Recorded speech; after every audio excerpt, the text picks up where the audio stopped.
একদম ফ্রেশ পুঁই শাক, কি সুন্দর দেখতে দেখেন পুঁই শাকগুলো। এগুলো হচ্ছে জাংলার পুঁই শাক।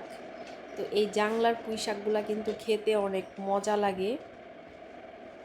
তো আমি হচ্ছে কিছু পাতা মানে গোড়ার সাইডের যে পাতাগুলো, ওই পাতাগুলোকে দিয়ে ডিম দিয়ে ভাজি করব।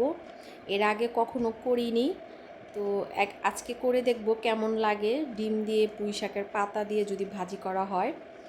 আর এই যে পুঁই শাকগুলো, এগুলো দিয়ে হচ্ছে বাকিগুলো দিয়ে শুটকি দিয়ে রান্না করব। আমাদের অঞ্চলের যে পোয়া শুটকি, এই পোয়া শুটকি দিয়ে।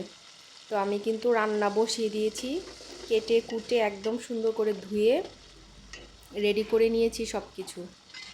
তো এখন কিন্তু এই যে পেঁয়াজ রসুন দিয়ে শুটকিটাও তেলের মধ্যে একটু ভেজে নিয়েছিলাম, আর একটু বেশি পরিমাণের কিন্তু রসুন দিয়েছি। শুটকির মধ্যে একটু রসুনের পরিমাণটা বেশি দিলে ভালো লাগে। দিয়ে দিব একটু কয়েকটা কাঁচামরিচ, এগুলো অনেক ঝাল তাই অল্প দিছি। আর এই যে দেখেন ছোট আলু, এই আলু আমার অনেক পছন্দ। তো এই আলু দিয়ে রান্না করছি শুটকি, খেতে অনেক মজা হয়।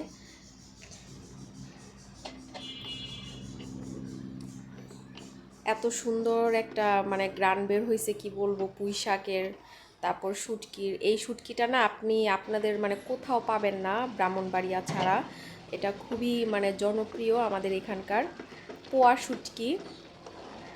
আর এই শুটকির ভর্তা তরকারি সব কিছুই মজা। এই যে কতগুলা পুঁই শাক দিলাম, আর এই যে মিশে এতটুকু হয়ে গেছে, অনেক ভালো ছিল পুঁই শাকটা। আর বাকি ওই যে পুঁই শাকের পাতাগুলো কেটে নিছি,